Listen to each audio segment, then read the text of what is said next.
Salut les amis, c'est encore Larius, je suis ici pour graver encore une nouvelle vidéo pour vous. Je vois que cette vidéo, beaucoup attendent cette vidéo depuis longtemps. Et enfin, je me suis décidé de la faire. Du coup, bon, allons-y.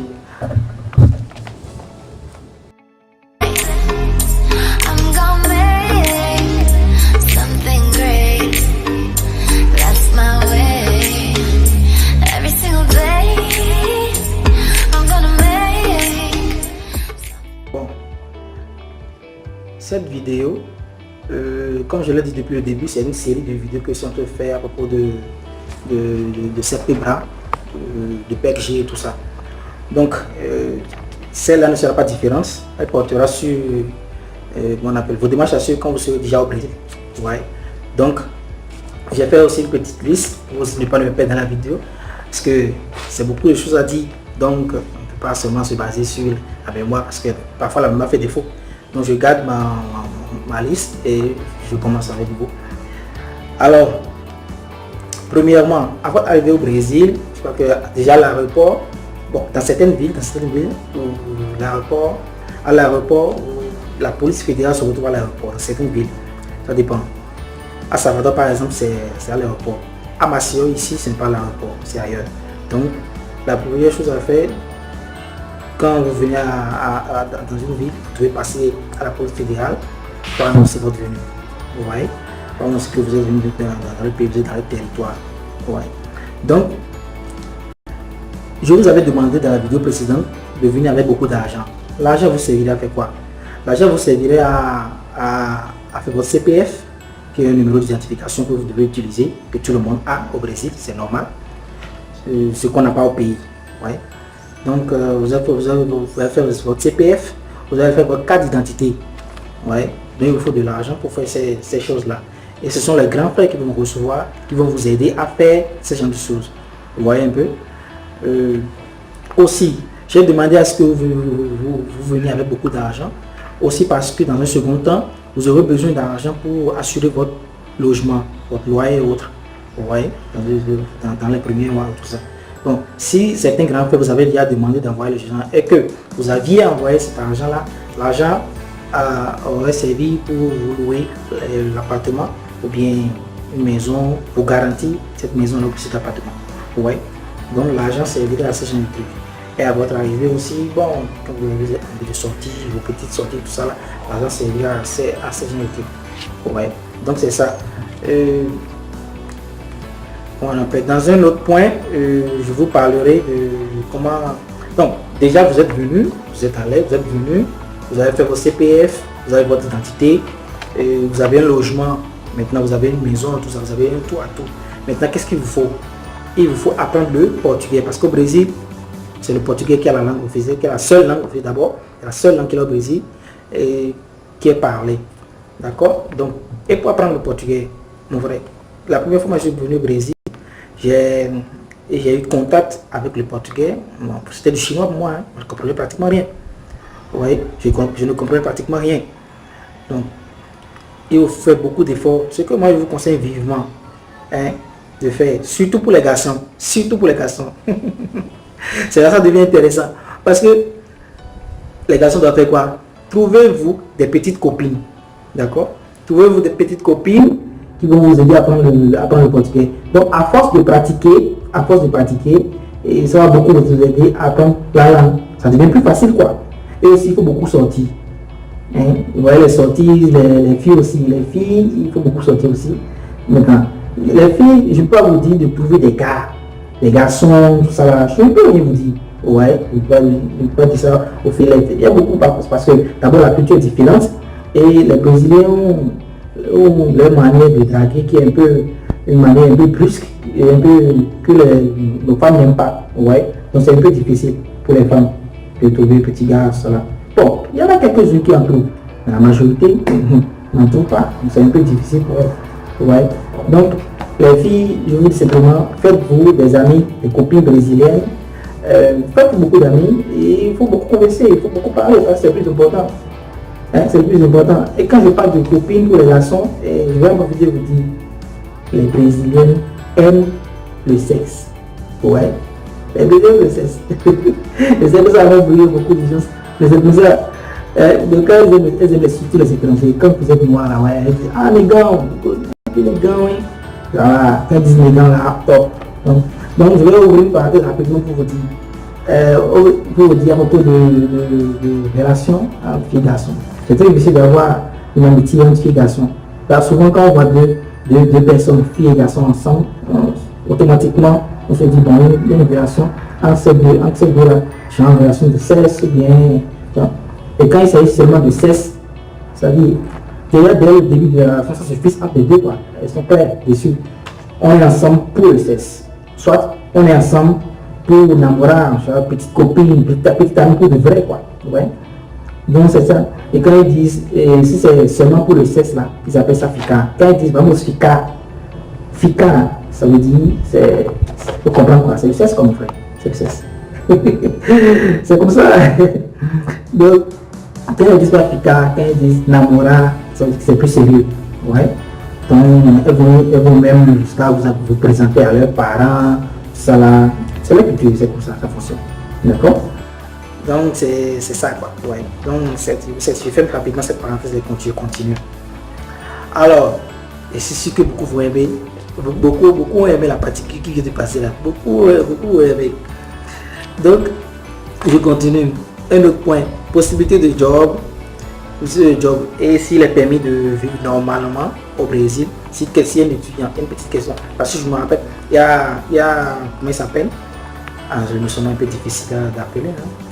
Comment est Chanel Kanhonou m'a demandé si on peut vivre normalement au Brésil sans l'aide des parents. Ok. D'abord, je vous dis, il y a possibilité de job. Avant, en notre temps, on n'avait pas la possibilité de travailler. On ne peut pas travailler. En notre temps, on ne peut pas travailler. Donc, c'était interdit, comme je l'avais dit dans l'autre vidéo. Cette fois-ci, c'est permis. On peut travailler. C'est permis, c'est normal, c'est la loi. D'accord? Maintenant, possibilité de job, vous avez... il y a des gens qui travaillent dans des restaurants. Il y a des Africains qui travaillent dans des restaurants qui gagnent bien. Ouais, dans des restaurants, ils gagnent bien. Et il y a les filles, il y a beaucoup de filles qui travaillent aussi dans les salons de coiffure, qui font des tresses. Et je vous dis, il ne faut pas mépriser ce genre de boulot, parce que c'est des boulots qui payent très bien, qui vous permettent de bien vivre. Ouais. La coiffure donne beaucoup d'argent au Brésil. La coiffure surtout donne beaucoup d'argent au Brésil. Donc les filles peuvent faire ça tranquille. Il y a aussi d'autres boulots que vous pouvez faire. N'importe quel boulot qui puisse vous donner au minimum le salaire minimum du Brésil, en plus de vos bourses. Ouais. Donc je crois que comme ça peut aller. Ce sont les possibilités de job pour travailler. Alors si vous pouvez avoir, s'il est possible de vivre normalement sans l'aide des parents, je crois que oui, parce que moi j'ai eu l'aide de mes parents seulement en 2013 que je suis venu. Déjà en 2014, excusez-moi un instant, je disais plutôt, déjà en 2014, je n'ai plus l'aide de mes parents. Ouais, je n'ai plus l'aide de mes parents. Et je me débrouille jusqu'aujourd'hui. Donc je vis de mes propres moyens jusqu'aujourd'hui. Donc je vous dis déjà, vous pouvez vivre normalement, tranquillement, sans l'aide des parents. C'est possible. Au début c'est difficile, mais c'est possible. D'accord?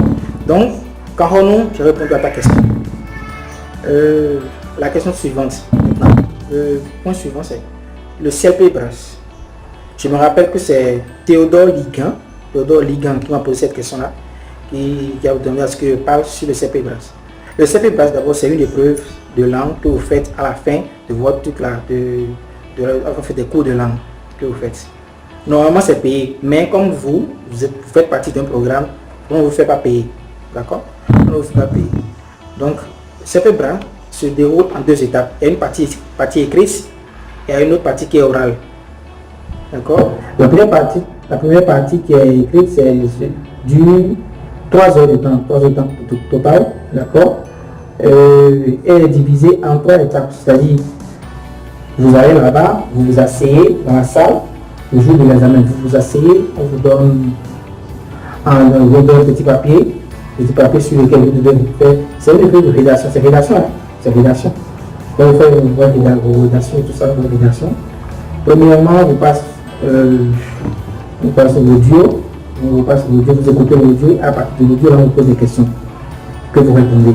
Ensuite, il y a une vidéo qu'on passe aussi, une petite vidéo.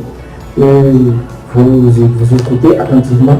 Ça passe rapidement. On passe deux fois comme ça, là, deux fois, pas rapidement. Il faut être vraiment attentif. C'est pour ça qu'il faut bien pratiquer le conseil parce que, mon frère, d'abord, tu vas voir que dans la vidéo, ils ont, comment on dit, un accent différent. L'accent est différent dans la vidéo parce que souvent, ils passent souvent les vidéos sur les actualités. Et quand on parle d'actualité, c'est un gros c'est une chaîne là, qui est aussi au Brésil, qui passe les actualités. D'accord? Et le accent est souvent de São Paulo, Brasilia, Brasilia et autres. Ouais. Donc, nous qui sommes, si tu n'es pas dans cette ville-là, tu apprends un portugais pas dans cet accent-là. Donc, tu es obligé d'adapter ton oreille à cet accent-là pour pouvoir bien t'en sortir. Ouais. Donc, c'est ça. Donc, on passe l'audio, on passe la vidéo, que vous écoutez brièvement et vous répondez. On vous pose des questions dessus et vous faites une rédaction. C'est des rédactions, c'est pas question-réponse. Il n'y a pas question-réponse, c'est des rédactions. Et aussi, il y a un test. On vous donne un test maintenant que vous devez lire. Vous êtes censé comprendre le test et répondre. C'est-à-dire faire aussi une petite rédaction sur ce test-là. Vous voyez? Donc c'est ça. Donc c'est ça. Et la deuxième partie, c'est la partie orale. C'est la partie orale qui dure 20 minutes. La partie orale dure 20 minutes seulement. D'accord? Donc la dame est devant vous, ou bien un professeur, mais c'est pas une professeure. Elle est devant vous, elle vous pose des questions. Oralement, vous répondez. Vous avez à peine 1 minute, ou 2 minutes à répondre. D'accord? On vous pose 3, 4, 5 questions comme ça, s'il le faut. Et ça dure 20 minutes. Et ils ont un truc devant là, ils gravent tout, un truc est gravé. Ils gravent ça, ils envoient ça à Brasilia. Et c'est à Brasilia maintenant que tout est corrigé. Vous comprenez? Donc c'est un peu ça. Donc, après l'examen, vous avez les résultats qui sortent. Les résultats sortent, il vous faut, comment on dit, il y a des niveaux donnés avec les moyens donnés pour être classifié. Hein, c'est à partir de 2. Quand vous avez à partir de 2, vous êtes classifié. D'accord? Dans ce coin ici apparaît déjà les niveaux et dans ce coin de l'écran apparaît déjà les niveaux et les notes qui vont être classifiées. D'accord? Donc c'est ça. Je crois que c'est ça. Voilà tout ce que j'ai à vous dire aujourd'hui pour le moment. D'accord? Donc pour le moment c'est ça. Donc si vous avez des questions les amis, si vous avez des questions, mettez-les en commentaire. D'accord? Aimez beaucoup la vidéo, partagez la vidéo avec vos collègues, vos amis. D'accord? Parce que ça m'aide beaucoup dans ce sens-là. D'accord? Suivez-moi sur Instagram, mon Instagram apparaît dans ce coin. D'accord? Dans ce coin-là. Suivez-moi sur Instagram. Et il faut cliquer sur aimer, il faut cliquer sur la sonnerie pour recevoir à chaque fois que je poste la vidéo, sur une vidéo. D'accord? Suivez-moi et mes frères, beaucoup de courage, ça va aller, Posez-moi des questions et si possible, sur base de vos questions là, la prochaine vidéo sera juste pour vous répondre. D'accord? Si vous avez des doutes, faites-moi part. D'accord? Donc, je vous aime beaucoup, tenez-vous bien et je fais juste cette série là, comme je fais cette série là pour CPP et autres. Sinon, après ça, mes autres vidéos qui vont venir après seront un peu sur le Brésil entier, des lieux où vous pouvez visiter. Vous voyez, des lieux où vous pouvez visiter. Ah, j'ai oublié de vous dire, les questions de logement là, si vous voulez trouver des logements, c'est bon de trouver des logements à côté de la fac. Là, ça vous facilite la vie. Comme ça, vous n'aurez pas à prendre le bus pour aller à la fac. Ça met du temps en plus. Puis c'est du gâchis, ça vaut de l'argent. Ouais. Donc, trouver des logements à côté de la fac. Dans certaines villes, l'université se trouve dans des lieux thématiques. Et pour trouver des loyers dans ces endroits-là, c'est cher. C'est cher. Donc, vous êtes obligé, compte tenu de vos moyens, de rester dans un endroit un peu moins cher pour pouvoir payer le loyer et pour pouvoir prendre le bus et aller à la fac. Ouais, c'est possible. Donc c'est comme ça, c'est compte tenu de vos moyens que vous allez voir. Moi je vis près de la fac ici parce que la fac est très loin de la ville, il faut dans un coin reculé. Donc ici dans l'entourage, les appartements coûtent moins cher, les maisons coûtent moins cher. Moi je vis ici, c'est paisible, d'accord? Donc les amis, je vous laisse. Merci beaucoup, suivez-moi toujours, ne me laissez pas, suivez-moi. Hein, suivez mon Instagram et tout. Bon, ciao ciao, à la prochaine vidéo. September we met, I could tell by your smile. You hadn't been with a good girl like me in a while. Yeah, you were impressed, couldn't leave me alone. Text me every time that you pick up the phone. And I had control in the driver's seat, but my hands are slipping.